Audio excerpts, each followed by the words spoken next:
রাস্তায় কোনো কষ্টদায়ক কাটা হোক, একটা ইট হোক, ময়লা হোক পড়ে আছে, জনগণের কষ্ট হয়, এটা তুলে ফেলে দিলে নবীজি বলেন তোর ভেতরে ঈমান আছে, এটার প্রমাণ হচ্ছে যে ঈমান আছে। যে মুসলমানের ঈমানের ৭৭টা শাখা, তার সর্বনিম্ন শাখা রাস্তার কষ্টদায়ক বস্তু তুলে ফেলে দেওয়া। ইন্নাল্লাযীনা আমানু ওয়া আমিলুস সালিহাতি সায়াজআলু লাহুমুর রহমানু ওয়াদ্দা। আল্লাহ তাআলা বলেন যারা ঈমান আনে আর দাবি অনুযায়ী দুনিয়ায় যারা ভালো কাজের আঞ্জাম দিতে পারে, তাদের প্রতি সৃষ্টি জগতের একটা ভালোবাসা আল্লাহ নিজে তৈরি করে দেয়। সুতরাং এটা ঈমানের দাবি অনুযায়ী যদি ভালো ভালো কাজে আঞ্জাম দিতে পারে, আপনার প্রতি সৃষ্টি জগতের ভেতরে ভালোবাসা মহব্বত পয়দা করে দেবে কে? আমরা যদি ভালোবাসি সত্যি কাউকে, আল্লাহর জন্য বাসবো, এই বাস্তবতা আমরা এখনো টের পাইনি অনেকে, এই জন্য হাদিসের ভাষা বুঝতে পারছি না। আল্লাহ আমাকে সহ যারা এসেছি এখন থেকে মরণ পর্যন্ত কাউকে কিছু দিলে আল্লাহর জন্য দেব। যদি নিষেধ করে কারো সাথে যদি ঝগড়াঝাটি হয়, মারামারি হয়, মনোমালিন্য তৈরি হয়, এটা যেন আল্লাহর জন্য হয়। আল্লাহ আমাদের ঈমানকে পরিপূর্ণ করে দেবেন, আর পরিপূর্ণ ঈমানদারের জন্য আল্লাহর বানানো বাগান জান্নাত অপেক্ষা করছে।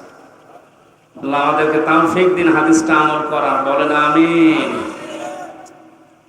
দরুদ আর সালাম পড়ছি আমাদের নবী, মানবতার মহান শিক্ষক মুহাম্মদুর রাসূলুল্লাহ সাল্লাল্লাহু আলাইহি ওয়াসাল্লামের প্রতি, যার আদর্শ পেয়ে আমরা খুশি না বেজার? খুশি।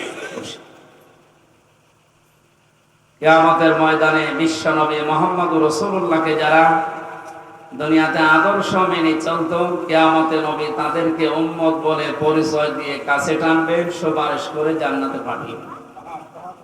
এখানে ইয়াসিন এই শব্দ দুনিয়ায় আগে পরে আপনি কারো নামে পাবেন না। ইয়াসিন এটা নবীজির নাম।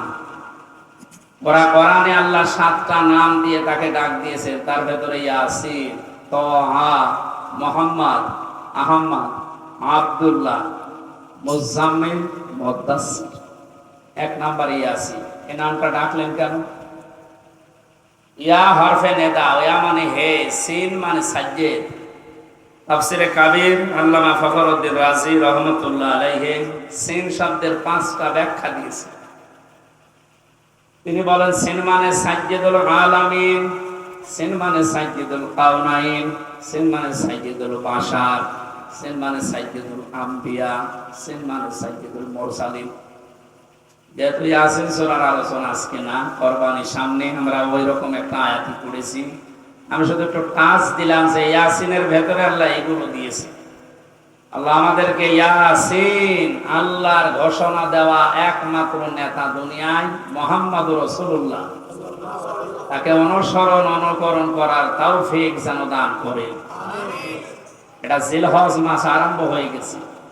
পৃথিবীতে যত শ্রেষ্ঠ দিন আছে, রমজানের পরে, মুহররমের পরে সবচাইতে দামি দিন আল্লাহর কাছে এই 10 দিন। নবীজি উম্মতদেরকে জানিয়েছেন জিলহজ মাসের শুরু থেকে কুরবানির দিন পর্যন্ত যে 10টা দিন তোমরা পাবে, কমপক্ষে 7টা কাজ দুনিয়াতে না করে থাকবে না। তার 1 নম্বরে এ মাসের শুরুর আগ পর্যন্ত যারা দাঁড়িয়ে চুল, শরীরের বিভিন্ন অঙ্গ প্রত্যঙ্গের পশমগুলো কেটেছিলেন, এই 9 দিন না কেটে যেদিন আপনি কুরবানি করবেন তার আগের দিন কেটে ফেলবেন। দ্বিতীয় নম্বরে এ মাস আসার সঙ্গে সঙ্গে বিশ্বনবী মুহাম্মদুর রাসূলুল্লাহ রোজা রাখা আরম্ভ করতেন। যদি আমাদের অভ্যাসটা অনেকের নেই, মনে করে যে রোজা রাখলে আমার শরীর খারাপ হয়ে যাবে, গ্যাসের কারণে আমি রাখতে পারি না, এটা মিথ্যা কথা। রোজা রাখলে গ্যাস, আলসার এইগুলো আরো ভালো হবে। কারণ মানুষের শরীরের ভেতরে হজম করার যে সমস্ত যন্ত্রপাতিগুলো আল্লাহ দিয়েছে, এগুলোর একটা লিমিট আছে। খেতে খেতে এগুলোর লিমিট আমরা পার করে ফেলেছি, তখন মেশিনে আর কাজ করে না, উল্টাপাল্টা রোগ দেখা দেয়। নবীজি যেহেতু এটা মেনে চলতেন, প্রতি মাসে 3টা রোজা রাখতেন, প্রতি সপ্তাহে 2টা রোজা রাখতেন, এই জন্য জীবনে কোনোদিন তার গ্যাস্ট্রিক, আলসার, পেটের পীড়া এগুলো দেখা দেয়। আর আমাদের সবার এই রোগগুলোই ভরা। আমরা তার এই নির্দেশ বাদ দিয়ে অন্যদিকে যাই, এই কারণে আমাদের রোগ শোক থেকে মুক্ত হওয়ার লাইফ হয়। নবীজি বলেন খাবারের পরে একটা সুন্নাত আছে, মিষ্টি খাওয়া। কি খাওয়া? বলেন বলেন। এটা ক্লাস চলছে, জবাব দেবেন ছাত্রের মতো। খাবারের আগে সুন্নাত আছে 3টা, খাবারের পরে কয়টা? আগে। পরেরটা আমাদের অনেকের মনে থাকে বা আমরা করি। আগে যে 3টা আছে ওটা মনেও থাকে না, ও করেও না। বিশ্বনবী জানিয়েছেন আমার উম্মতেরা যখন খাবার খাবে পেটকে যেন 3 ভাগ করে নেয়। খাবার পেলেই আপনি মরণের খাওয়া খাবেন না। 3 ভাগ করার ভেতরে 1 ভাগ খালি রাখবেন হজম হওয়ার জন্য, 1 ভাগ খাবার আর 1 ভাগ পানি। এটা দিয়ে যদি কেউ নিয়ম করে খাবারের পরে একটু মিষ্টি জাতীয় কিছু খায়, ওগুলো হজম হতে সাহায্য করে, কোনোদিন ওর পেটের পীড়া দেখা দেবে। এরপরে সপ্তাহে 2 দিন রোজা আছে, সোম আর বৃহস্পতিবার। এরপরে মাসে 3টা রোজা আছে, 13, 14, 15 তারিখ। এগুলো করলে আপনার হজম শক্তি বাড়তে থাকবে, কারণ মেশিন গুলো একটু রেস্ট পাবে। আমরা এগুলো রেস্ট দিতে চাই না। জন্মের খাওয়া খা, রুটি পর্যন্ত খা, এরপরে মিষ্টি খাওয়া সুন্নত, তার মানে আরো খাওয়া চাই। আপনার রোগ বাসা বাঁধবে না, বাঁধবে কি? সামনে যে কোরবানি দেবে হাজারো মানুষ, অনেকে নিয়োগ করে আছে কোরবানি দিয়ে গোশত সব ফ্রিজে রেখে দেবো, যতদিন মনে লাগে খাবো। আস্তে বলেন, জোরে বলেন, যাই বলেন, এটা হারাম না, জায়েজ। আপনি যদি নিজের মাংস নিজে আপনি খেতে পারেন, সবটুকু পরিবারস্থ লোকদেরকে নিয়ে, আপনি কাউকে দেবেন না, কোনো অসুবিধা। যেটা দেওয়া ওটা মুস্তাহাব। ওটা কি? গরিবকে 1 ভাগ দেওয়া, নিজের আত্মীয় স্বজনকে 1 ভাগ দিয়ে, নিজে একেবারে যতটুকু আছে ওইগুলো, যেহেতু আল্লাহর জন্য আপনি কোরবানি দিচ্ছেন। ওলিন্না সালাতি ওয়া নুসুকি, নবী আপনি বলেন আমার নামাজ আমার কোরবানি। এগুলো কার জন্যে? আমি আল্লাহকে দান করে দিয়েছি, সব আল্লাহকে হাদিয়া দিয়েছি। এরপরে আমি যে 3 ভাগের 1 ভাগ পেলাম, এইটাই তো বেশি। এরপরও যদি আপনার আত্মীয় স্বজন বেশি হয়, পরিবারের সদস্য বেশি থাকে, আপনি সব নিজে আনন্দ করে খেতে পারেন, পরিবারস্থ লোক বাইরের লোক দাওয়াত দিয়ে খাওয়াতে পারেন, অসুবিধা নেই। এটা ছোট মনের কাজ, যারা ফ্রিজে রেখে রেখে মাঝে মাঝে বের করে খান। আমি খাবারের কথা বলছিলাম। বিশ্বনবী মুহাম্মদ রাসূলুল্লাহ খাবারের আগে যে 3টা সুন্নাতের কথা বলেছেন, আমরা যেন মনে রাখতে পারি। আমি তাহলে মাসে জিলহজ শুরু হলে নবীজি রোজা রাখতেন। এখানে রোজা আছেন কিনা আমি জানি না। আগামীতে কয়েকদিন সময় পাচ্ছেন, কোরবানির আগে যদি সমর্থ থাকে, শরীর স্বাস্থ্য ভালো থাকে, রোজা রাখবেন। 3 নম্বরে মাস আসলে নবীজি জিকির বাড়িয়ে দিতেন। কি বাড়াতেন? আরো জোরে বলেন। জিকির কি? কোরআনে কারিমে আল্লাহ জিকির করার জন্য আদেশ দিয়েছেন, ওইভাবে উযকুরুল্লাহা কামা আল্লামাকুম, তোমরা জিকির করো আল্লাহ ওইভাবে যেভাবে আল্লাহ তোমাদের শিখিয়েছেন।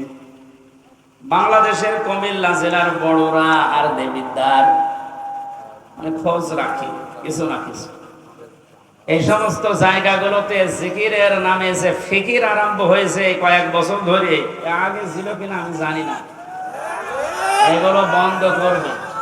কারণ উযকুরুল্লাহ কামা আল্লামাকুম, জিকির করো ওইভাবে যেভাবে শিখিয়েছেন। হামজা কে? কামা আল্লামাকুম, যেভাবে আল্লাহ তোমাদের শিখিয়েছেন। এখন আল্লাহ জিকির শিখিয়েছেন কিভাবে? যেহেতু এই মাস আসলেই নবীজি জিকির বাড়িয়ে দিতেন। আল্লাহ রাব্বুল আলামিন বলেন, নবী আপনি জিকির করবেন, ওয়াযকুর রাব্বাকা ফি নাফসিকা তাদাররুআ ওয়া খিফাতা ওয়া দুনাল জাহরি মিনাল কাওলি বিল গুদুবি ওয়াল আসাল ইলা আখির আয়াত। সূরা আরাফ 9 নম্বর পারার 15 নম্বর পৃষ্ঠা 13 নম্বর লাইনের 205 নম্বর আয়াতটা তাফসীর ইবনে কাসিরে পাবেন। আল্লাহ পাক বলেন, নবী আপনি জিকির করবেন 1 নাম্বার মনে মনে। কিসে? এই ছাত্রের মতো জবাব দিতে পারেন না? বলেন বলেন। 2 নম্বরে কান্না জড়িত কণ্ঠে, 3 নম্বরে ভীত সন্তুষ্ট হয়ে, 4 নম্বরে উচ্চ আওয়াজ বাদ দিয়ে। এটা যেহেতু রেকর্ড হচ্ছে, কালকে সারা দেশে ছড়িয়ে যাবে। এই ইবাদত এটা হাসি তামাশার জিনিস না। আল্লাহর কোন বিধানকে কেউ যদি খেল তামাশায় পরিণত করে দেয় জাতির সামনে, আল্লাহ পাক নিজে সেই লোকটার উপরে লানত দেয়। আর এটা বাংলাদেশের ব্রাহ্মণবাড়িয়া, কুমিল্লায় সবচেয়ে বেশি হয়। আল্লাহর নামে জিকির করতে করতে এমন জিকির আরম্ভ করে, কোরআনে নেই, হাদিসে নেই, সব ওরা বানিয়েছে। অথচ আল্লাহ জিকির করতে বলেন কিভাবে, যেভাবে উনি শিখিয়েছে, হামজা যেভাবে শিখিয়েছে ওইভাবে জিকির করলে সওয়াব হবে? এ সহজ কথা না বুঝে উল্টা দিকে নিয়ে যান। মানে আল্লাহর নাম বাদ দিয়ে কেউ যদি রাসূলুল্লাহর নাম নিয়েও জিকির করে, এত মর্যাদা যার কথা বললাম, ইয়াসিন, হে নেতা, এ শব্দটা যাকে আল্লাহ নির্ধারিত করে দিয়েছেন, আল্লাহর ঘোষণা দেওয়া নেতা কয়জন, তার নামেও জিকির করা জায়েজ নেই। কেউ যদি ইয়া রাসূলুল্লাহ জিকির করে, কবিরা গুনাহ হবে। কারণ জিকির হবে আল্লাহর নামে, দরুদ হবে রাসূলের নামে। এক কথা বুঝতেছেন? আজকে থেকে সিদ্ধান্ত নেওয়া লাগবে যে জিকির আমরা আল্লাহ বাদে কারো করব না। আর 4টা পদ্ধতি দিয়েছেন আল্লাহ জিকিরের, মনে মনে, কান্না জড়িত কণ্ঠে, ভীত সন্তুষ্ট হয়ে, আর উচ্চ আওয়াজ বাদ দিয়ে। জিকিরের শব্দ হবে 4টা, সুবহানাল্লাহ, আলহামদুলিল্লাহ, লা ইলাহা ইল্লাল্লাহ, আল্লাহু আকবার।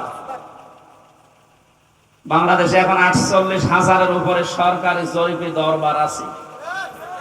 আপনি একটা দরবার আমার নিয়ে চলেন, সেখানে এই 4টা শব্দের বাইরে জিকির হচ্ছে না। নিয়ে চলেন, আমি যাব। চট্টগ্রামের আব্দুল জব্বার রহমতুল্লাহ আলাইহির যে দরবার ছিল, বাইতুর শর, এখানে নিয়ম নীতি ছিল, এখন অনেক পাল্টিয়ে ফেলছে।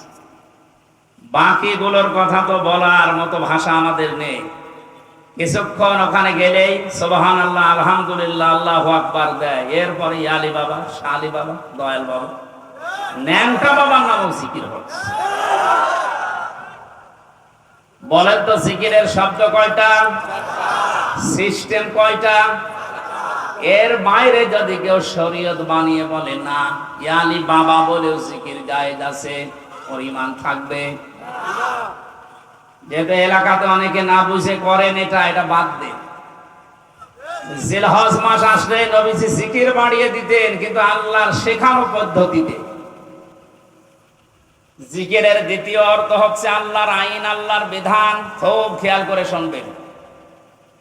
আমান আরাদান যিকরি ফাইন্না লাহু মাঈশাতান দনকা ওয়া নাহশুরুহু ইয়াওমাল কিয়ামাতি আ'মা। সূরা তাহা 16 নম্বর পারা, 19 নম্বর পৃষ্ঠা, 13 নম্বর লাইনে আছে, 124 নম্বর আয়াত। এটা তাফসীরে ফি জিলালিল কোরআন থেকে বলছি। আল্লাহ তাআলা বলেন, আমার জিকির, আমার আইন, আমার নিয়ম কানুন বাদ দিয়ে যদি কোন দুনিয়ায় কেউ উপায় করে, টাকা পয়সা ইনকাম করে, সম্পদ, আমি আল্লাহ ওর জীবন সংকীর্ণ করে দেব। এ কথা তো আমি বানালাম নাকি? বলেন বলেন। আল্লাহর কথা কি 100% সত্য? এটাতে কত অথেন্টিক, এখন বাস্তবতার দিকে তাকান, আপনি টের পাবেন। দমকার আমি 27টা ব্যাখ্যা পেয়েছি তাফসিরে।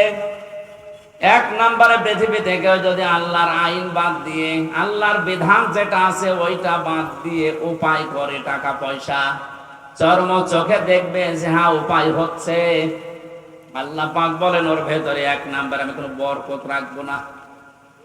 চর্ম চোখে দেখবে যে টাকা পয়সা 10 লাইন দিয়ে আসতেছে, 15 লাইন দিয়ে চলে যাওয়ার ব্যবস্থা করে দেব। 2 নম্বরে, দুনিয়াতে ওই লোকটা কোনদিন ওই সম্পদ আল্লাহ পাক তাকে ভোগ করতে দেবে না। এটা আমি বানালাম না, মানে এটা আমি বানালাম। আপনি এই দেশের দিকে আজ তাকান, যারা আল্লাহর আইন বাদ দিয়ে উপায় করছে, আপনি দেখবেন চর্মচোখে তাদের ব্যাংক ব্যালেন্স, টাকা পয়সা, নাড়ি বাড়ি গাড়ির অভাব নেই, দেশে জায়গা হয় না, অনেকে আবার বেগম পাড়াও বানায়। বাস্তবতায় আল্লাহ কি অ্যাকশন নেয়, ওগুলো দিয়ে তাদেরকে আল্লাহ ভোগ করতে দেয় না।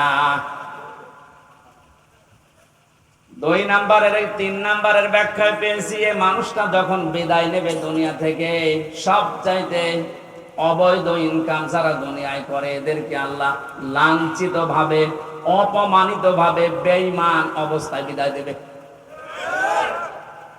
পৃথিবীর সাক্ষী হয়ে থাকবে তাদের মরণে।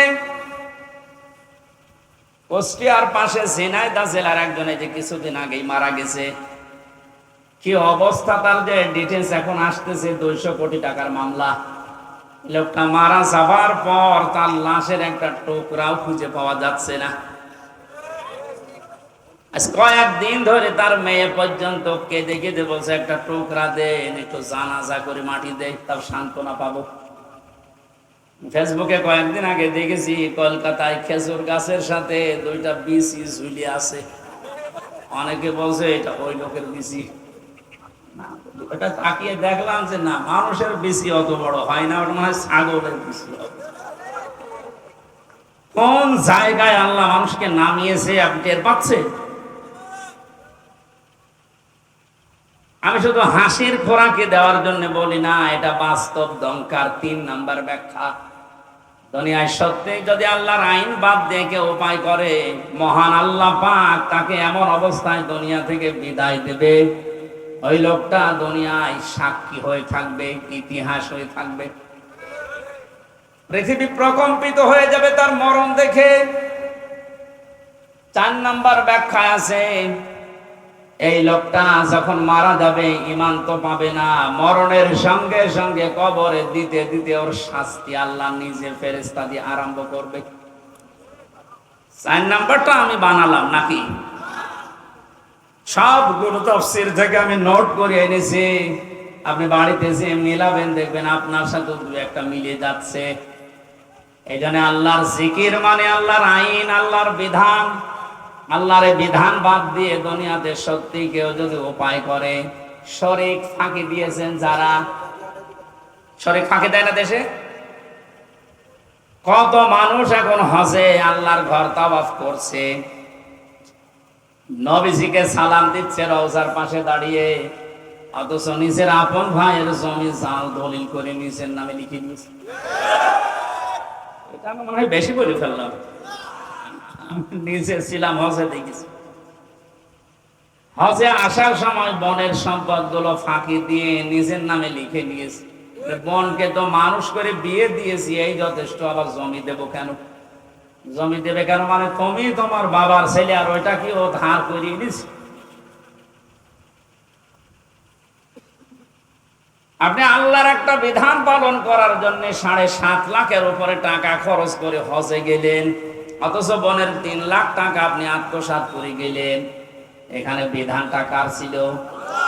ওখানে এক আল্লাহর বিধান 2 রকম করে ফেললেন। এখানে শরীক যারা ফাঁকি দিচ্ছেন, দংকার ব্যাখ্যা পড়তে পড়তে আমি এটা পেয়েছি, দুনিয়াতে যারা ভাই বোন ছেলে মেয়ে জনগণ, এই শরীক যারা ফাঁকি দিয়ে দুনিয়ায় চলবে, এই মানুষগুলো মরণের সঙ্গে সঙ্গে কবরে আমার আল্লাহ নিজে আযাব শুরু করবে। কারণ কি? কারণ আপনার নিচে যারা আছে এরা আপনার কাছে এতিম। এরা কি বলেন বলেন? ইন্নাল্লাযীনা ইয়াকুলুনা আমওয়ালাল ইয়াতামা যুলমান ইন্নামা ইয়াকুলুনা ফি বুতুনিহিম নারা ওয়া সায়াসলাউনা সাঈরা। সূরা নিসা 4 নম্বর পারার 17 নম্বর পৃষ্ঠার 14 নম্বর লাইনের 10 নম্বর আয়াতটা ইবনে কাসিরে আছে। আল্লাহ পাক বলেন, নিশ্চয় যে বা যারা বর্তমানে খাচ্ছে ভবিষ্যতেও খাবে। এটা মোজারে, প্রেজেন্ট, ফিউচার, 2টা কাল দিয়েছেন ইয়াকুলুনার ভেতরে। আমওয়ালাল ইয়াতামা যুলমান, এতিমদের মাল সম্পদ জুলুম করে প্রশ্ন আসতে পারে, এতিমের মাল আমি খাই না, আমি একটা অফিসের এমডি, আমার নিচে যারা আছে এদের বেতন থেকে কিছু কেটে খাই। আপনি একটা অফিসের এমডি যদি হয়ে থাকেন, আপনার নিচে যারা আছে হাদিসের ভাষায় সবগুলো আপনার কাছে এতিম। কথা বলেন না। কুমিল্লা জেলার ডিসি যিনি আছেন, এসপি যিনি আছেন প্রশাসনিক ভাবে ওনার নিচে, এ জেলায় যত থানার ওসি, টিওনো, যত পুলিশ কনস্টেবল আছে সব তার ওই সিআরের কাছে এতিম। এজন্য এতিমের সাথে ভালো ব্যবহার করা, এতিমের সম্পদ যারা আত্মসাৎ করে, কোরআনের ভাষায় এই মানুষগুলো আল্লাহ পাক বলেন এরা জাহান্নামের আগুন দিয়ে পেট ভরে। প্রশ্ন আসতে পারে, কয় আগুন তো আমি খাই না, আমি কাতলা মাছ খেয়েছি, আমি ইলিশ মাছ খেয়েছি। আপনি যদি সত্যিই মানুষের সম্পদ আত্মসাৎকারী হয়ে থাকেন, শরীক ফাঁকি দেওয়া লোক এখানে যদি থাকে, সম্পদ যতই আপনি ভালো খাবার খান না কেন, আল্লাহর ভাষায় ওটা জাহান্নামের জ্বলন্ত আগুন।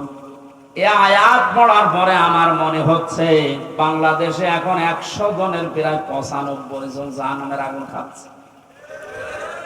বলেন না, ওই 5 জন বাকি আছে, ওর ভেতরে আমি আছি। হ্যাঁ, তাহলে তো ভালো। বাস্তবতা এইটাই দেখতে পাচ্ছি। প্রাইমারিতে চাকরি নিতে হলেও যোগ্যতা থাকার পরও আপনাকে 10 লক্ষ টাকা দেওয়া লাগছে। যদি ওই সিস্টেম এখন অনেকটা পাল্টিয়েছে পরীক্ষার মাধ্যমে, আলহামদুলিল্লাহ। আগের যে সিস্টেম গুলো ছিল, ওভাবে যোগ্যতা থাকার পরেও যাদের কাছে টাকা পয়সা নেওয়া হয়, এরা তো আপনার কাছে, আপনার দপ্তরের কাছে এতিম। এরা এতিম না?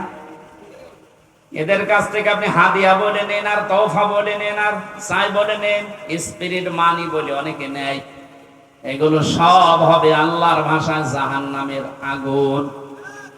আল্লাহ এতটুকু যদি শেষ করে দিতেন, দুনিয়ার হিসাবে আমি আয়াত পড়তাম না। পরের শব্দটা মারাত্মক, ওয়াসায়াসলাউনা সাঈরা, সিন সাউফা কদ লাম, এরকম 13টা শব্দ আছে আরবি গ্রামারে। কোন সেন্টেন্সের আগে যদি একটা আসে, অর্থ হয় অতি তাড়াতাড়ি। আল্লাহ পাক এখানে সিন দিয়ে জানিয়েছেন, মানুষের সম্পদ যারা ফাঁকি দিয়ে খাও, জোর করে জুলুম করে অন্যায় ভাবে খাও, মিথ্যা মামলা দিয়ে তারে জেলে দিয়ে তার পরিবারের কাছ থেকে অবৈধভাবে টাকা নাও, না এদেশে বন্ধ হয়ে গেছে। হাজারো মানুষ এরকম বিপদে আছে। শরীক ফাঁকি দিয়ে যারা খাও, এ মানুষগুলো শুধু মরতে দেরি, যেহেতু তুমি বেঈমান হয়ে মরবে, ঈমান পাবে না। দংকার 4 নাম্বার ব্যাখ্যা, যারা অবৈধ ইনকাম করে ওদের ঈমান নসিব আল্লাহ বন্ধ করে দেয়। বলেন নাউজুবিল্লাহ। ওরা সঙ্গে সঙ্গে কবরে দেবেন। আল্লাহ নিজে বলেন জাহান্নামের আগুন সাঈর, যেটা এটা আমি লাগিয়ে দেব। বহুবার বলেছি, জাহান্নাম একটা, জাহান্নামের স্তর বা দরজা 7টা। জাহান্নামের দরজা কয়টা? এই 7টার ভেতরে সাঈর একটা।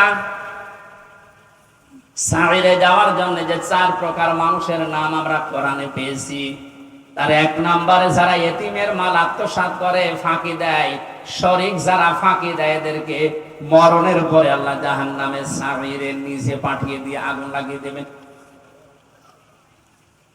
কুমিল্লাবাসী, কারো দিকে তাকিয়া, নিজের ইমানের দিকে তাকিয়ে বলেন তো, এখানে শরীক ফাঁকি দেওয়া মানুষ আছেন কিনা? আওয়াজ দেওয়া আকারে আওয়াজ দিলি আমার মনে হয় এই এলাকায় সব নেই। এই শরীক ফাঁকি দিয়েছেন কারা? দেখি হাত তোলেন তো। একজন। আমি তো তামাশা করি নাই ভাই।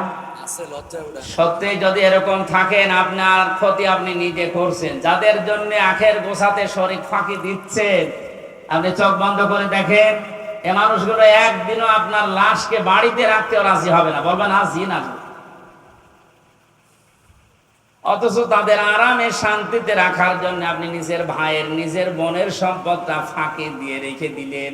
আরে ভাই, আপনি এখন যদি চোখ বন্ধ করে যান, আপনি তো বেঈমান হয়ে মারা গেলেন। ওই অবৈধ সম্পদটা আপনার মেয়ে, আপনার ছেলে, আপনার স্ত্রী আরো অবৈধ কাজে ব্যয় করবে, আর ফ্ল্যাক্সি লোড হয়ে, বিকাশ নগদ হয়ে সব আপনার কবরে যাবে। যদি বলেন আমার তো নগদ খোলা নেই, এমনি খুলে যাবে, খোলা লাগবে না। আল্লাহ আমাদেরকে সহজ ভাবে বুঝ যেন দান করেন, বলেন আমিন। জিলহজ মাস 4 নম্বরে নবীজি বেশি বেশি যেটা করার জন্য আহ্বান জানিয়েছেন সেটা হচ্ছে এই মাস যারা পাবে, সামর্থ্য যদি থাকে অবশ্যই যেন তারা হজ করে।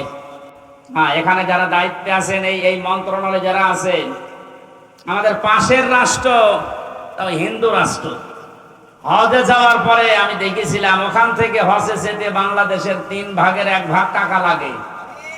তারাও তো এত দূর থেকে যায়, হজের খরচ যারা উল্টা পাল্টা করে বাঁচিয়ে সিন্ডিকেট করে এখান থেকে হাসিদেরকে আল্লাহর ঘর পর্যন্ত যেতে বাধা দিচ্ছেন, আপনিও আল্লাহর পথে বাধা দানকারী হিসাবে কিয়ামতে উঠবেন। এর সাথে যারা রিলেটেড আছেন তারা এখান থেকে সতর্ক হন, ওদেরকে সতর্ক করে। ওরা নিজেরা তো জাহান্নামে যাচ্ছে, আপনার সাপোর্ট নিয়ে আপনাকেও নিয়ে যাচ্ছে।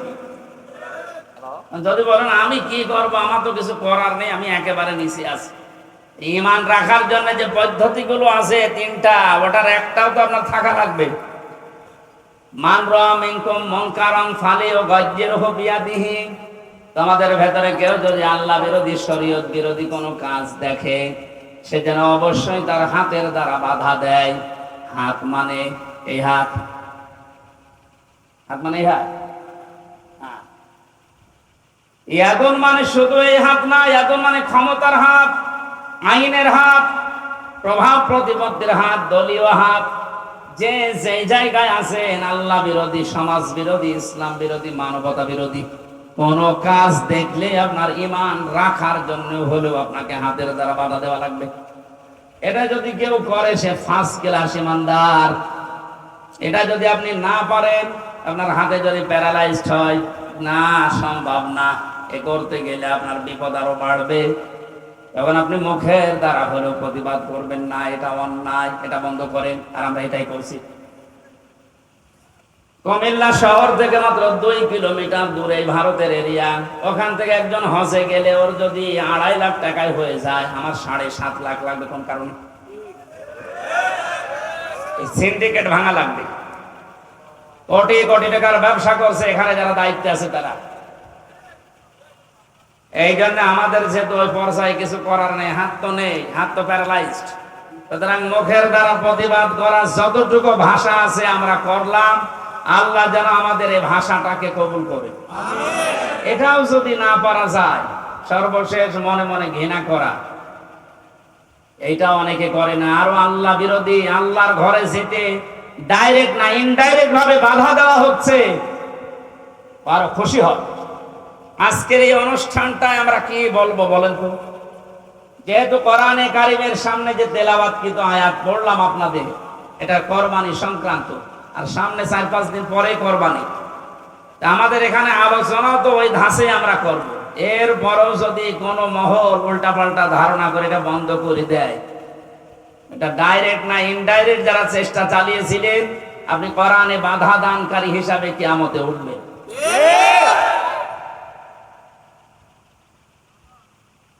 জাহান্নামের স্তর বলেছিলাম কয়টা? বলেন বলেন। এই 7টার ভেতরে একটা ভয়ঙ্কর দরজার নাম আছে। এই দরজা দিয়ে আল্লাহ তাদেরকে প্রবেশ করাবে যারা এই পৃথিবীতে কোরআনে কারিমের অনুষ্ঠানগুলোতে বাধা দেয়। আর এই দেশে এখন দিন দিন এই পজিশন বাড়ছে। মানুষ ওগুলো খুব বেশি না, কয়েকটা। আল্লাহ আমাদেরকে হেদায়েত দান করেন, বলেন আমিন। এই জন্য হজ করার সামর্থ্য যাদের আছে, হজ অবশ্যই করে মারা যাবে। হজ করার সামর্থ্য থাকার পরও যদি কেউ হজ না করে মারা যায়, নবীজি বলেন ও হয় ইহুদি হয়ে মরবে, নাই খ্রিস্টান হয়ে মরবে, ওটা আমার দেখার দরকার নেই। ধরে বলেন নাউজুবিল্লাহ। জিলহজ মাসের এই আমলগুলো আমরা শুরু করতে পারি। আল্লাহ আমাদেরকে সবাইকে যেন তৌফিক দেন। সূরা মায়েদা 27 থেকে 34 এই আয়াতগুলো আমরা তেলাওয়াত করব এখন। এর আলোকে কোরবানির সামনে নিয়ে কিছু মাসলা মাসাইল আকারে তাফসীর নিয়ে কথা বলবো ইনশাআল্লাহ। জবান খুলে কোরআনের এই সোনালী আয়াতের অংশ বিশেষ একটু পড়ে, শয়তান যদি আশপাশে থাকে ও যেন চলে যায়। কারণ পৃথিবীর কোন ইবাদত করার আগে আউযু বিল্লাহ পড়া লাগে আমি পাইনি। নামাজ পড়তে হলে আউযুবিল্লাহ পড়া লাগবে, আছে? যদি না পড়েন আপনার নামাজ হবে না, এই কথা কেউ বলতে পারে? রোজা রেখেছেন, আউযুবিল্লাহ পড়েননি, আপনার রোজা হবে না? এই যে হজে যাচ্ছে যারা, আউযুবিল্লাহ পড়েনি, হজ হবে না? কোরআন পড়তে গেলে যদি কেউ আউযুবিল্লাহ না পড়ে, কোরআন পড়া তো হবে না, আরো ওর গুনাহ হবে, কারণ এটা ওয়াজিব, তরক করার গুনাহ হবে। আইদা ক্বরাআতাল কুরআনা ফাস্তাইজ বিল্লাহি মিনাশ শাইতানির রাজীম। হে নবী, আপনি যখন কোরআন আরম্ভ করবেন তখন আল্লাহর কাছে আশ্রয় চান শয়তান থেকে। এটা কি নফল না ওয়াজিব? বলেন বলেন, কেন এত গুরুত্ব বলেন তো?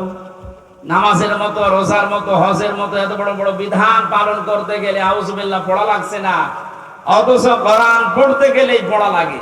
এই কারণেই, কারণ অন্যান্য ইবাদতে শয়তান মানুষকে যত না ধোঁকা দেয়, কোরআনের কাছে আসলে তার চাইতে বেশি ধোঁকা দেয়। কারণ শয়তান জানে যদি ওর কাছে আসে, আর এটা যদি জানে আমি শয়তানি করব কোথায়, কারণ শয়তানি করার জায়গা থাকবে। এই জন্য সবচাইতে বড় বাধা ওর কোরআনের কাছে মানুষ আসতে চাইলেই ও বিভিন্ন অ্যাঙ্গেলে বাধা দেয়। আজকেও বাধা দিচ্ছি। এই জন্য আশপাশে যদি থাকে শয়তান, সে মানুষ হোক আর জিন হোক, ও যেন চলে যায়। বলেন আউযু বিল্লাহি মিনাশ শাইতানির রাজিম, বিসমিল্লাহির রহমানির রহিম,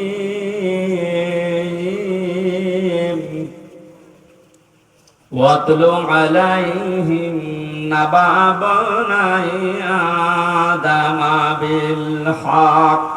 সাদাকাল্লাহুল আযীম। সূরা মায়েদা 27 নম্বর আয়াত পড়েছি অংশ। কোন সূরা বলেন তো? মায়েদা মানে দস্তরখানা। মায়েদা মানে কি? দস্তরখানা নামে আল্লাহ একটা সূরা দিলেন, অথচ এর গুরুত্ব অনেকের কাছেই নেই। দস্তরখানা বিছিয়ে খাবার খাওয়ার সিস্টেম এখন এই টেবিল চেয়ার এসে অনেক উঠে গেছে। নবীজি নিচে মাটিতে বসে খাবার খেতেন দস্তরখানা বিছিয়ে, কিন্তু এখন এই সিস্টেমগুলো বাদ হয়ে যাচ্ছে। কেন এই সিস্টেম ছিল বলেন তো? আল্লাহর নবী জানিয়েছেন, কেউ যদি দস্তরখানা বিছিয়ে পড়ে যাওয়া খাবারগুলো তুলে খেতে পারে, ও যেন জান্নাতের হুরদের দেন মোহর আদায় করে ফেলেছে। সুবহানাল্লাহ, একটু বুঝে শুনে বলেন। আপনি কি এখনো মারা গেছেন? বলেন না কেন? জান্নাতে গেছেন? বলেন বলেন। হুরদের সাথে বিয়ে আপনার হয়েছে? দেন মোহর তো দূরের কথা, এখনো মারা যাননি, জান্নাতেও যাননি, হুরদের সাথে বিয়ে হয়নি, তো দেন মোহর আদায় হবে এ কথা বললেন কেন? ছোট্ট একটা আমল মাত্র। সত্যিই যদি আপনি এই আমল এখন থেকে জীবনে আরম্ভ করতে পারেন, বিজ্ঞান এখন জানিয়েছে, কেউ যদি মাটিতে বসে, পাটিতে বসে, নিচে বসে নবীজি যেভাবে খাবার খেতে, ওই খাবারের সুন্নাত আদায় করে খাবার খেতে থাকে, খেতে খেতে ওর অর্ধেক খাবার হজম হওয়ার কথা, কারণ ওইভাবে পেটে বসলে পেটে চাপ লাগে। আর আমরা যেভাবে বসে খাই ওভাবে ওই সিস্টেম নেই, আমরা দিন দিন পাল্টিয়ে ফেলছি। দস্তরখানায় পড়ে যাওয়া খাবারটা খেলে কত বড় একটা সুসংবাদ পাওয়া যাচ্ছে। আমি এখনো মারাই গেলাম না, জান্নাতও পাইনি, হুরদের সাথে আমার বিয়েও হয়নি এখনো, অথচ দেনমোহর আদায় হয়ে গেছে। তার মানে নবীর এই কথার সিগনিফিকেন্স হচ্ছে আমি যেন জান্নাতে প্রবেশ করে ফেলেছি। ছোট আমল আমরা যেন না ছাড়ি, ছোট মনে করি, অনেক বড়। 2 নম্বরে বিশ্ব নবী বলেন, কোন মানুষ যদি দস্তরখানায় পড়ে যাওয়া খাবার তুলে খেতে পারে, ওর শরীরের ভেতরে যে 360টা হাড় আছে, জোড়া দেওয়া আছে হাড়গুলো, এই হাড়গুলোর সাদগা আমার আল্লাহ আদায় করে দেন।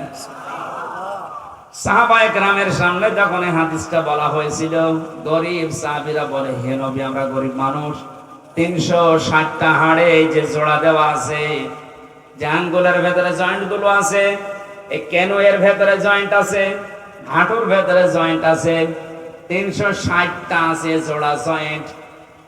আপনি যদি দস্তরখানায় পড়ে যাওয়া খাবার খান, এর যে সাদগা হয়, এই সাদগা গুলো আল্লাহ নিজে আদায় করে দেয়। বলেছিলেন, হে নবী, আমরা এত সাদগা আদায় করব কি করে? বিশ্ব নবী তখন এই আমলটা দিয়েছিলেন। আল্লাহ সাহাবীদের মতো এই আমলটা আমাদের করার তৌফিক দিন, আমিন। আর একটা কথা হাদিসে আছে, কেউ যদি মসজিদে কোনো ময়লা পড়ে থাকতে দেখে আর নিজের কাজ মনে করে ওটা তুলে ফেলে দেয়, তাহলে এই হাড়গুলোর জয়েন্টের সাদগা আদায় হয়। আমরা মসজিদের ময়লার দায়িত্ব মনে করি শুধু মুয়াজ্জিনের আর খাদেমের, আর আমরা সব আল্লাহ। মসজিদে আল্লাহর ঘরে কোনো কিছু যদি পড়ে থাকে ময়লা জাতি, ওটা তুলে ফেলে দেওয়া, এ দায়িত্ব কি শুধু মসজিদের খাদেমের, মুয়াজ্জিনের? আপনার কাছে যে প্রতিদিন সাদগা দেওয়া লাগবে, কি দিয়ে দেবেন? এরকম কিছু কাজ করা। এমনকি রাস্তায় কোনো কষ্টদায়ক বস্তু যদি পড়ে থাকে, ওইটা যদি কেউ তুলে ফেলে দেয়, সে যেন তার ঈমান আছে এটার প্রমাণ দেয়। আমি শুধু সুবহানাল্লাহ বলার জন্য বলছি না, এখানে খেয়াল করেন, রাস্তায় কোনো কষ্টদায়ক কাটা হোক, একটা ইট হোক, ময়লা হোক পড়ে আছে, জনগণের কষ্ট হয়, এটা তুলে ফেলে দিলে নবীজি বলেন তোর ভেতরে ঈমান আছে, এটার প্রমাণ হচ্ছে যে ঈমান আছে। যে মুসলমানের ঈমানের ৭৭টা শাখা, তার সর্বনিম্ন শাখা রাস্তার কষ্টদায়ক বস্তু তুলে ফেলে দেওয়া। সেই মুসলমান কোন মানুষকে দুনিয়ায় কষ্ট দিতে পারে, এটা কি বিশ্বাস করার মতো? সুতরাং অন্যান্য জাতির উপরে যে উল্টাপাল্টা কাজগুলো হয় মাঝে মাঝে দেখি এই দেশে, এগুলো কোনো মুসলমানের কাজ না, কাজ ওদেরই আমাদের উপর চাপিয়ে দেয়। কোন মুসলমান যদি এ কাজ করেও বুঝবেন ও মুসলমানের ভেতরে ঈমান নেই। বলেন তো, রাস্তার কষ্টদায়ক বস্তু তুলে ফেলা যেখানে ঈমানের একেবারে সর্বনিম্ন স্তর, সেই মুসলমান কোনদিন সন্ত্রাসী হতে পারে? বলেন বলেন, জঙ্গি? আপনি কাঁটা পেলে, রাস্তায় ইট পেলে আরো তুলে ফেলে দেবেন যেন মানুষের কষ্ট না হয়। আর বাংলাদেশের মানুষের ঘরের আবর্জনা, নিজের উঠানের ময়লা সব এনে রাস্তায় জমা করে, কোন ঈমানের পরিচয় দেবে?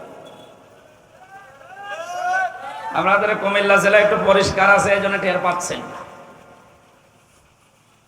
এগুলো যারা করছেন আপনার ঈমানই নেই, এটা ঈমানের সর্বনিম্ন একটা স্তর। এইটাও যদি আপনি না করতে পারেন, আরো রাস্তায় সব ময়লা মাটি এনে জমা করে, আপনি নবীর হাদিস অনুযায়ী বিশ্বাস করেন আপনার ঈমান নেই। আপনার কি নেই? আপনি বলেন না আমি তো কালেমা পড়ি, আর কালেমার তো সর্বনিম্ন স্তর এইটা, আপনার এইটাই নেই, তো প্রথমটা থাকলো কি করে? এখনো তো ৭৭টা আছে। আল্লাহ আমাদের সহজ ভাবে বোঝার তৌফিক দাও, বলেন আমিন। সূরা মায়েদা ১২০টা আয়াত আছে, ১৬টা রুকু আছে। ৪ নাম্বার রুকুর ২৭ নাম্বার আয়াতের অংশ পড়েছি, মাত্র একটা আয়াতের ৪ ভাগের ১ ভাগ। আপনি একটু খেয়াল করে শোনেন, কত কথা আল্লাহ এর ভেতরে লুকিয়ে রেখেছে। হযরত আদম আলাইহিস সালামের ২ সন্তানের ব্যাপারে আল্লাহ আমাদেরকে শোনাতে বললেন। কুরবানি সংক্রান্ত বিষয় এখানে আছে। এই পৃথিবীতে প্রথম মানুষ হত্যা করেছিল এই কাবিল, হাবিলকে। এই জন্য দুনিয়ায় যত হত্যা হবে অবৈধভাবে, এই লোকটার আমল নামায় মানুষ হত্যার একটা গোনা যেতেই থাকবে কিয়ামত পর্যন্ত। এই জন্য দুনিয়াতে এমন কোন কাজের আঞ্জাম তৈরি করা ঠিক না যে আপনি মারা যাওয়ার পরও এটা জারি থাকে, এরকম কাজ এদেশে নেই। জেনে শুনে বুঝে শুনে এরকম কোন কাজে হাত দেবেন না যে আপনি নেই, অথচ এটা বিকাশ হয়ে আপনার কবরে যাচ্ছে।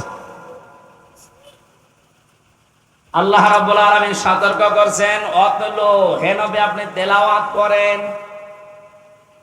আলাইহিম নাবা বানাই আদম বিল হক।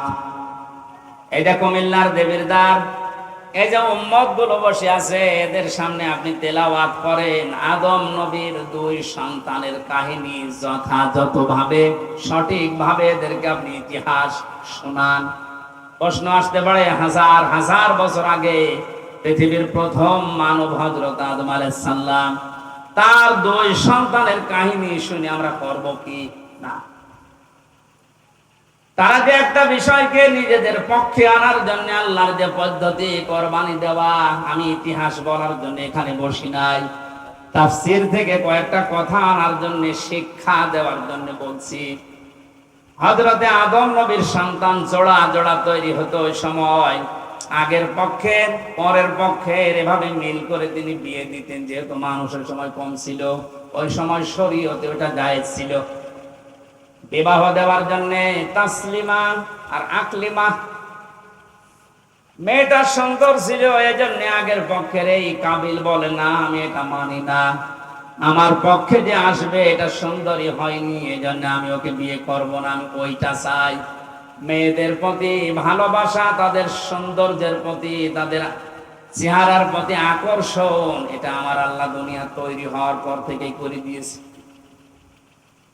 সুজ্জিনা লিন-নাসি হুব্বুশ শাহাওয়াতি মিনান নিসা, মানুষকে আমি শোষণ করে দিয়েছি, আকর্ষণীয় করে দিয়েছি 9টা জিনিসকে তাদের সামনে। 1 নম্বরে মেয়ে লোকের চেহারার প্রতি ভালোবাসা, আকর্ষণ, এটা তৈরি করে দিয়েছে কে? এই যে পরীক্ষার জিনিস এটা। এখন যদি বলেন আল্লাহ তৈরি করে দিয়ে আল্লাহ আবার আমাকে শাস্তি দেবে কোন কারণে, এইটাই পরীক্ষা। আপনার মতোই মানুষ আরেকজন আছে, সে তো এরকম সুযোগ পাওয়ার পরও এই কাজ করে না, আপনি করলেন কেন? হযরত আদম নবী আলাইহিস সালামের মনে শান্তি ছিল না, তাকে আমার আল্লাহ জান্নাতে এত নিয়ামত দিয়েছিলেন, তারপরও তিনি আনন্দ শান্তি পাচ্ছিলেন না। আল্লাহ রাব্বুল আলামিন তার মনের অবস্থা বোঝার পর তিনি যখন নিদ্রায় গেছেন, তন্দ্রাচ্ছন্ন, ওই সময় একটা হাড় তার শরীর থেকে বের করে সুন্দরী মহিলায় যে হাওয়া আলাইহিস সালামকে বানিয়ে রেখেছিলেন। তাফসীরে কাবীরের ভেতরে পেয়েছি পৃথিবীতে 4 জন মহিলাকে আল্লাহ সবচাইতে সৌন্দর্য দিয়েছেন, তার ভেতরে হাওয়া আলাইহিস সালাম 1 নাম্বার, ইব্রাহিম নবীর প্রথম স্ত্রী হযরতে সারা 2 নাম্বার, হযরতে ইউসুফ নবীর স্ত্রী জুলাইখা 3 নাম্বার, 4 নম্বরে মুহাম্মদ রাসূলুল্লাহর ছোট মেয়ে হযরতে ফাতিমাতুজ জোহরা রাদিয়াল্লাহু তাআলা আনহা। এখন ঐশ্বরিয়া যত সুন্দর আপনার কাছে মনে হয়, পরিমণি যত সুন্দর মনে হয়, হযরতে হাওয়া কত সুন্দর ছিলেন বলেন। তিনি যখন বসে আছে বামে, ঘুম থেকে ওঠার পরে তিনি দেখলেন, তাফসীরে মুফাসসির বলেন হযরতে আদম হাওয়াকে দেখেই তাকিয়েছেন এবং ধরতে গেছেন। আল্লাহ পাক বলেন আদম এটা তাকানো যাবে না, ধরাও যাবে না। হযরতে আদম বলছে আল্লাহ তাকানো যাবে, ধরা যাবে, কি করলে সেটা বলেন। আমার মনে হয় বাংলাদেশের অনেক যুবক এমন আছে, নামাজের ফরজ জিজ্ঞাসা করেন বলতে পারবে না, বিয়ে করা ফরজ এটা বলতে পারবে। আল্লাহ পাক ওইদিন জানিয়েছেন হ্যাঁ ধরা যাবে, তাকানো যাবে, বিয়ে করা লাগবে। আদম আলাইহিস সালাম আগে পেছনে না ভেবে বলছে আল্লাহ আমি রাজি আছি। আল্লাহ পাক শর্ত দিয়েছেন বিয়েতে রাজি হয়ে গেলে বিয়ে করতে হলে যে মোহর দেওয়া লাগবে, এটা নেই। এখান থেকে মাসলা বের হয়, অজানা অচেনা কোনো মহিলাকে নিয়ে যদি আপনি তাকাতে চান, আনন্দ করতে চান, ধরতে চান, এটা বিয়ে করা শর্ত। বিয়ের আগে প্রেম বলেন, ভালোবাসা বলেন, পবিত্র বলেন, কিছুই জায়েজ নেই। অনেকে বলছে না এটা পবিত্র ভালোবাসা, প্রেমিকার মাথায় পর্যন্ত হাত দিয়ে বলছে আল্লাহর কসম আমি তোরে ভুলে যাব না, এটা জায়েজ আছে? আরে তুই হাত দিলি কোথা? বিয়ের আগে তোর মাথায় না ওর দিকে তাকানো জায়েজ ছিল না, আর তুই মাথায় হাত দিয়ে বলছি তোমার মাথায় হাত দিয়ে আল্লাহর কসম করছি তোমার ভুলে যাবো না, পুরাটাই গোনা জিনা হয়ে গেছে। আদম নবী আলাইহিস সালাম যখন বলেন আমি রাজি আছি, আল্লাহ বলেন আগে বিয়ে করো, দেন মোহর কই? নেই। আল্লাহ পাক সুযোগ দিয়ে জানিয়েছিলেন আমার নবী মুহাম্মদ রাসূলুল্লাহর উপরে 10 বার দরুদ শরীফ পড়ো, এইটাই দেন মোহর হিসাবে মেনে নিলাম। বিয়ে করার পরে আল্লাহ এবার তাকে আদেশ দিলেন, আমরা যারা আদম নবীর সন্তান এখানে বসে আছি, মিলান তো আপনার জীবনে এটা আছে কিনা বলবো।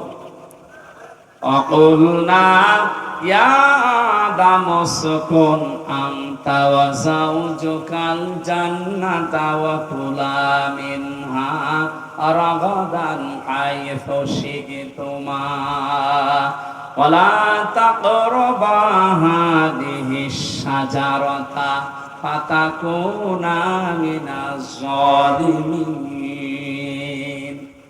জন্মের পর থেকে আয়াতটা আমিও শুনেছি, এর ভেতরে যে এত গুরুত্বপূর্ণ 4টা শিক্ষা আছে অনেকে আমরা জানি না। আলেম যারা আছেন তাদেরকে আবার বলছি একটু খেয়াল করেন। হযরত আদম নবীকে আল্লাহ আলাইহিস সালামের সাথে বিবাহ পড়িয়ে দিলেন জিবরাইলকে সাক্ষী দিয়ে। ডাক দিয়ে বললেন, আদম তোমার বউকে নিয়ে এবার তুমি যাও জান্নাতে। জান্নাত আদম আলাইহিস সালামের বাড়ি আর আমাদের বাবার বাড়ি। এই কথা বলবেন না কেন? জান্নাত আমাদের, আরো জোরে বলেন, বলেন আরেকবার। তাহলে আয়াত থেকে প্রথম মাসলা বের হয়, বিয়ে করার পরে বউ নিয়ে বাবার বাড়ি যাওয়া লাগবে। আর অনেকে এখন ঘর জামাই থাকে, এই জেলায় নেই। বিয়ে করে বউ নিজের বাবার বাড়ি নিয়ে যাওয়া লাগবে, আর আপনি সহ থেকে যাচ্ছেন। 2 নম্বরে ওয়াকুলা মিনহা রগাদান হাইসু শিতুমা। আলেমদেরকে বলছি, আল্লাহ কিন্তু আনতা ওয়াকুলা এই শব্দ দিতে পারতেন, মাঝখানে আনতা নেই। আজ বাংলাদেশ সহ বিশ্বে যারা নারী স্বাধীনতা আন্দোলন নামে, নারী মুক্তি পরিষদ, নারী বিপ্লব পরিষদ, এরকম 13টা সংগঠন এই দেশে এখন কাজ করছে নারীর স্বাধীনতা দেওয়ার জন্য। আপনি নারীকে আর কি সম্মান দেবেন, কি অধিকার দেবেন? আল্লাহর কোরআনের আয়াতের দিকে তাকান। পৃথিবী তৈরি হওয়ার পরে আল্লাহ নারীদেরকে কি অধিকার দিয়ে দিয়েছেন? আল্লাহ বলেন, বিয়ে করে বউ বাড়িতে নিয়ে যাওয়ার পরে নিচে খাবে হবে না, আংতা নেই। আল্লাহ বলেন, কোলা একবারে দিয়ে বচন দিয়েছি, তুমি যেই মানের খাবার খাবে, যেই মানের পোশাক পরবে, যেই মানের ঘরে থাকবে, স্ত্রীকে ওই রকম জায়গায়, ওই রকম খাবার, ওই রকম পোশাক দেওয়া লাগবে। এটা নফল না, এটা ফরজ। আজ হাজারো পরিবারে এইটা নেই, এই জন্য অশান্তি। তাই আমার কথা বুঝতেছেন? নিজে তো বাইরে ভালো মন্দ ভালোই খাচ্ছে, যাওয়ার সময় বর জন্য বাদাম নিয়ে যাচ্ছে। আপনি যে মানের খাবার খেয়েছিলেন, যে মানের পোশাক পরেছিলেন, যে মানের থাকেন, ওইভাবে তার ব্যবস্থা করে দেওয়া লাগবে। এটা নির্দেশ আল্লাহ আদম নবীর উপরে। আল্লাহ বলতে পারতেন, আংতা হে আদম তুমি মরণের খাওয়া খাও, এরপরে যদি থাকে বউকে দাও না। একবারেই কোলা দিয়ে আল্লাহ মেয়েদেরকেও আমাদের সাথে শামিল করে দিয়েছেন সমান। 3 নাম্বারটা তো আরো কঠিন, হাইসু শিতুমা, যেখানে ইচ্ছা যাবে এই বাগানে, এই জান্নাতে যা ইচ্ছা খাবে। তার মানে আয়াত থেকে মাসলা বের হয়, বিয়ে করার পরে বউকে তালাবদ্ধ হয়ে ঘরে বসিয়ে রাখবেন না, মাঝে মাঝে তাকে বেড়াতে নিয়ে যান বিভিন্ন জায়গায়। আপনি এমন এমন জায়গায় নিয়ে যাবেন যেন সে আনন্দ পায়। এমন একটা অনুষ্ঠানে নিয়ে যান। হ্যাঁ, এখানে আর শেষের শব্দ একটু ঝামেলা আছে। আল্লাহ বলেন, হাইসু শিতুমা, তুমি নিয়ে যাও যেখানে ইচ্ছা, যাও যা ইচ্ছা খাও। ওয়ালা তাকরাবা হাদিহি শাজারা, এই গাছের কাছে যাবে না। কোন গাছ? না, এটা আমিও জন্মের পর থেকে শুনছি যে গন্ধম গাছ। আরে ভাই, এটা যদি শুধু গন্ধম গাছ উদ্দেশ্য হবে, দুনিয়ায় আয়াত নাজিল করার আল্লাহ দরকার কি? আধুনিক তাফসীর গুলো আপনি দেখবেন, সেখানে শুধু গন্ধম গাছ না, প্রায় 33টা অর্থ লেখা আছে। আপনার বউ নিয়ে আপনি এমন বর্ডার পার হওয়া যাবে না যে বর্ডার পার হলে আপনি আবার বিপদে পড়েন। কুমিল্লা শহর থেকে 2 কিলোমিটার পরে ভারতের কি বর্ডার? বলেন না কেন? পাসপোর্ট বাদ দিয়ে, ভিসা বাদ দিয়ে কেউ যদি যায়, নিরাপদে যেতে পারবে। ওটা সীমানা, বর্ডার। আল্লাহ পাক বলেন, আমারও বর্ডার আছে দুনিয়ায় 500। কত? 500 বর্ডার জানেন? এগুলো শরীয়তের বর্ডারের ভেতরে দেওয়া আছে। দুনিয়াতে বিবাহ করার পরে বউ নিয়ে আসবা, খাবা, চলাফেরা করবা, অনুষ্ঠানে যাবা, কোনো বাধা নেই। কিন্তু সাবধান, আল্লাহর বর্ডার যেন পার না হয়।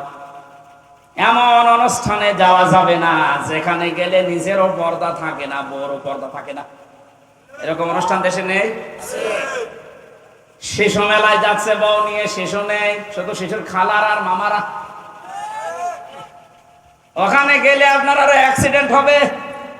সুতরাং যদি জানেন যে এখানে গেলে নিজেরও আল্লাহর বিধান মানা যায় না, বউ মানতে পারবে না, ওরকম অনুষ্ঠানে যাওয়া যাবে না।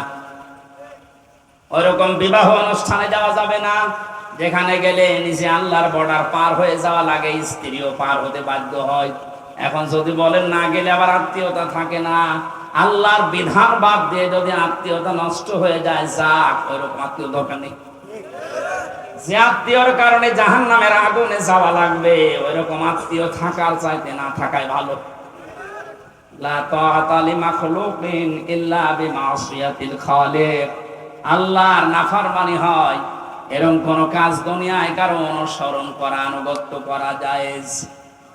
বলেন বলেন। আল্লাহ ছোট কথাটা আমাদেরকে বড় পরিসরে বোঝার তৌফিক দিন। সুতরাং বউকে নিয়ে এমন কোন অনুষ্ঠানে, এমন কোন জায়গায় যেতে পারবেন না যেখানে গেলে আল্লাহর বিধান আর মানা যায় না। যদি কেউ যায়, ফাতাকুনা মিনাজ জালিমিন, সে জালেম হয়ে যাবে। আর জালেমদের জন্য আল্লাহ নিজে মামলা রেডি করে রেখেছে। বলেন নাউজুবিল্লাহ। কোরআনে যত আয়াত আমি পড়েছি সব চাইতে সূরা শূরা 25 নাম্বার পারা 6 নাম্বার পৃষ্ঠা 12 নাম্বার লাইনের 42 নাম্বার আয়াতটা আমাকে আতঙ্কিত করে বেশি। এই এদিকে তাকা। সূরা শূরার 42 নাম্বার আয়াত একটু মিলান। ইন্নামাস সাবিলু আলাল্লাযীনা ইয়াযলিমুনান নাস ওয়া ইয়াবগুনা ফিল আরদি বিগাইরিল হক, ইলা আখিরি আয়াত। আল্লাহ পাক বলেন, আমি নিজে কিয়ামতের দিন মামলা দায়ের করব, আমি কেস করব, আমি অভিযোগ দায়ের করব তাদের বিরুদ্ধে যারা দুনিয়ায় মানুষ হয়ে মানুষের উপরে জুলুম করে। এ দুনিয়ায় নেই। আসতে বল, আপনি কথাটার ওজন টের পেয়েছেন? এ কথার লোড কত? আল্লাহ নিজে মামলা দায়ের করবে, উনি মামলার বাদী। যিনি বিচার করবেন বিচারক, উনি যদি বাদী হন, না রায় তো পক্ষে আসবে? বলেন। এই আয়াতটা পড়ার পরে আমার নিজেরই মাঝে মাঝে ভয় লাগে, আল্লাহ আমি আবার মামলার আসামি হয়ে গেলাম না তো? কারণ আমার নফসের ওপরে আর মাঝে মাঝে জুলুম হয়ে যাচ্ছে, আমার পরিবারের উপরে জুলুম হয়ে যাচ্ছে, সমাজের মানুষের প্রতি আমার যে দায়িত্ব ছিল আমি পালন না করে আমি জুলুম করে ফেলছি। এজন্য যে যত বড় দায়িত্ব আছে, কিয়ামতের দিন ওই দায়িত্ব সম্পর্কে আল্লাহ তার কাছে পুঙ্খানুপুঙ্খানু হিসাব নেবে। প্রতিটি জিনিস যেহেতু নিয়ামত, এরপরে বাকি কথা। কয়েকদিন আগে একটা কনফারেন্স ছিল, আমি মদিনায় ছিলাম। এই যে এতটুকু একটা বাচ্চা আব্দুর রহমান, বিশ্ববিখ্যাত হাফেজ, বিচারক ওকে ডাক দিয়ে বলছে, তোমার যে চোখ নেই, তুমি অন্ধ।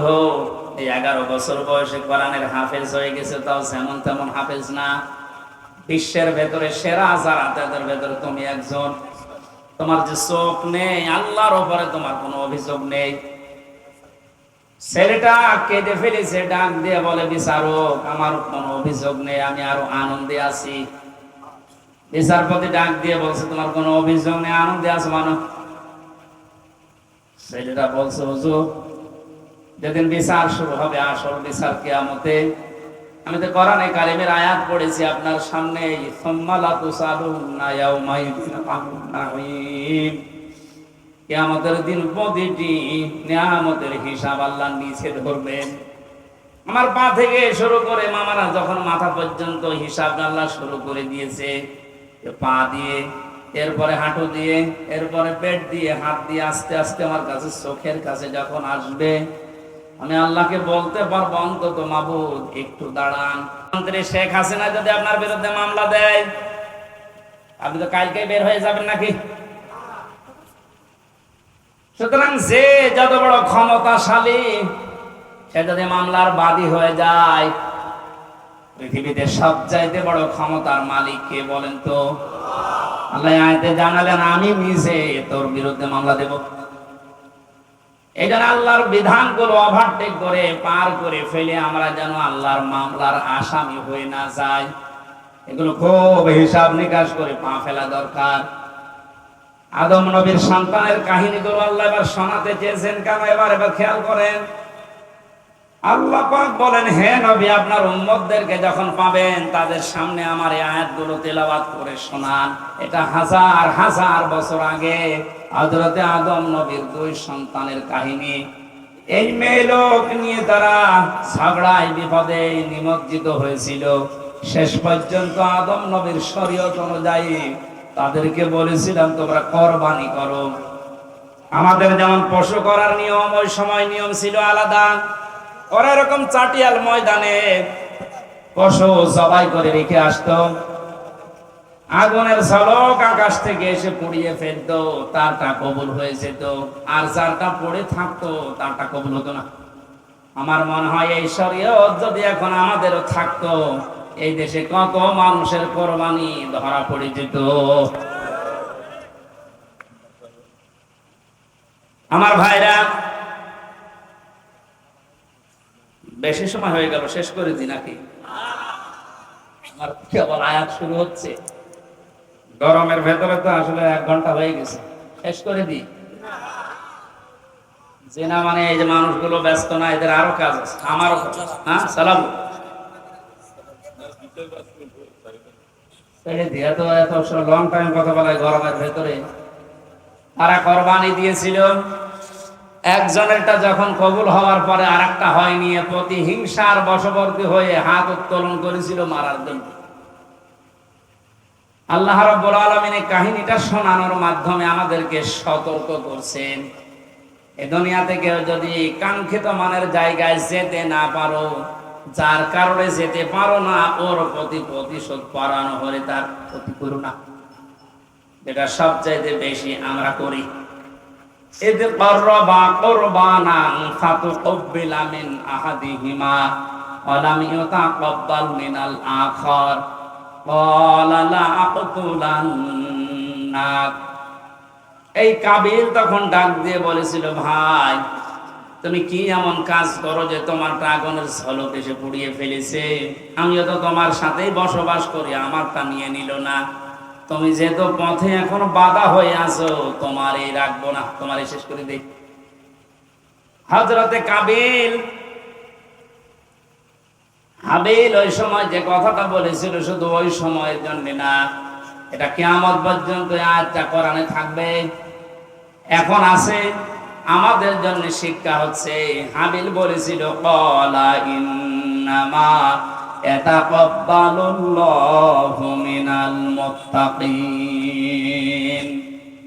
হে ভাই কাবিল, কান খাড়া করে শোনো, দুনিয়াতে শুধু তাকওয়া, মুত্তাকি যারা, এই মানুষগুলোর সম্পদ, জীবন আল্লাহ কবুল করে থাকে। আয়াত দ্বারা প্রমাণিত, আমরা যারা কোরবানি এখন দিচ্ছি, সামনে কেনার জন্য প্রস্তুতি নিচ্ছেন, আপনি যদি মুত্তাকি হতে না পারেন, আপনার জীবনের কোরবানি কিন্তু কবুল হবে না। কোরআনে কারিমে আল্লাহ যেখানে কোরবানি শব্দের ব্যাখ্যা দিয়েছেন, যে কোরবানি করো, ওর আগের শব্দে আমার আল্লাহ দিয়েছেন নামাজের কথা। এজন্য এখানে যারা নামাজ আদায় করেন না বা নামাজ পড়েন না, নামাজের শিক্ষা যাদের জীবনে নেই, এক কথায় ফতোয়া দেওয়া যায় যে আপনার কোরবানি হচ্ছে না। ফাসাল্লি লিরাব্বিকা ওয়ানহার, আগে কোরবানি করো, এরপর নামাজ পড়ো। বলেন। এই জন্য নামাজ যারা পড়ে না, তাদের সাথে ভাগ দিলেও আপনারটা হবে না। এটা একটু পড়া হয়ে গেল। আরে ভাই, এই যে পুরাটা মিলে হাত, এতটুকু যদি না থাকে, বাকিটুকু দিয়ে কিছু করা যাবে? যদি বলেন একটু চুলকিয়ে দেন তো কোনো জায়গায়, এতটুকু দিয়ে চুলকাতে পারবেন?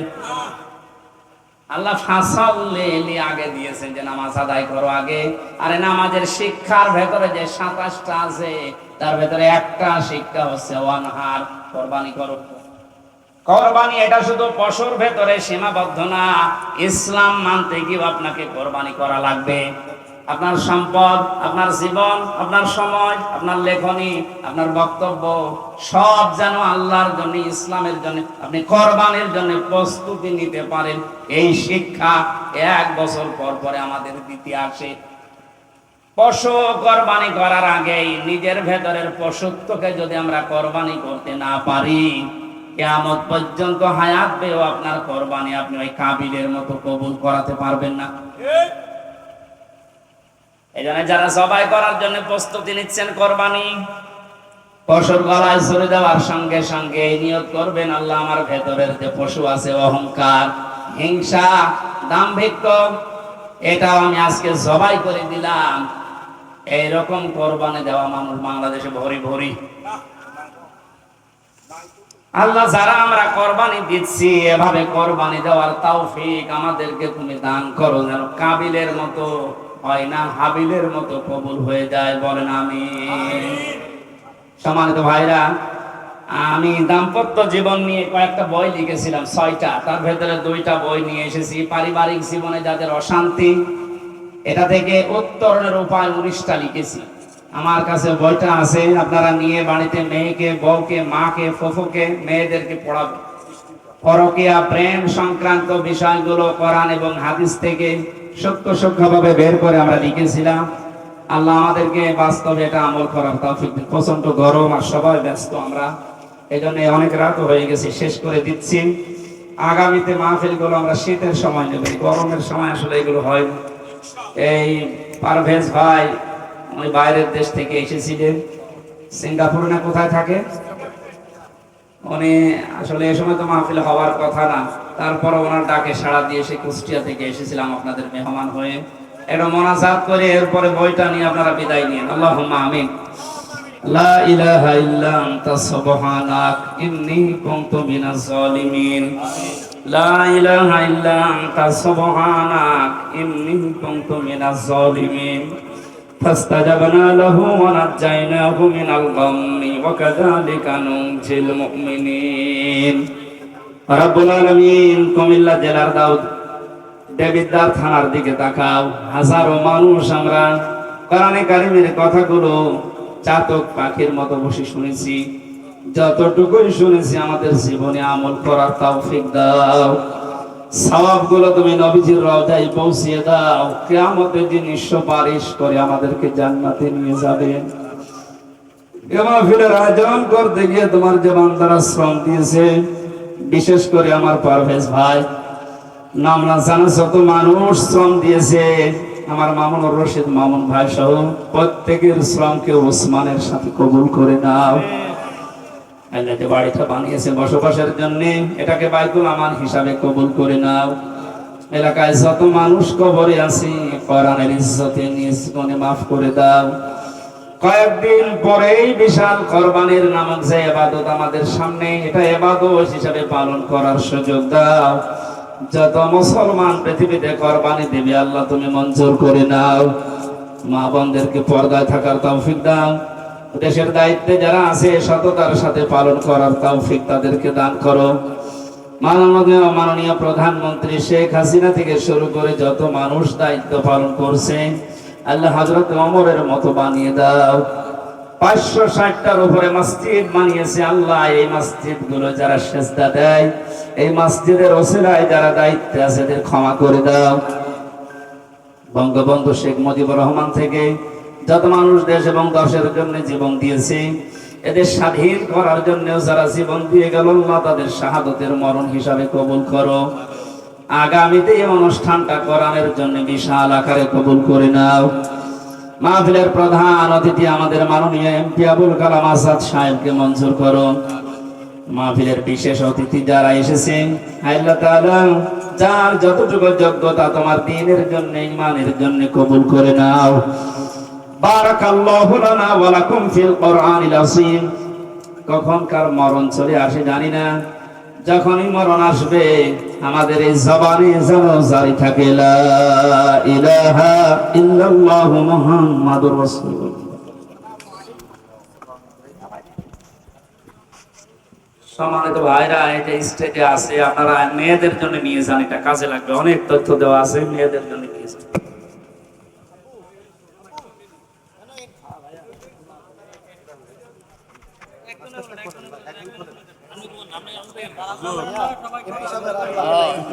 বানা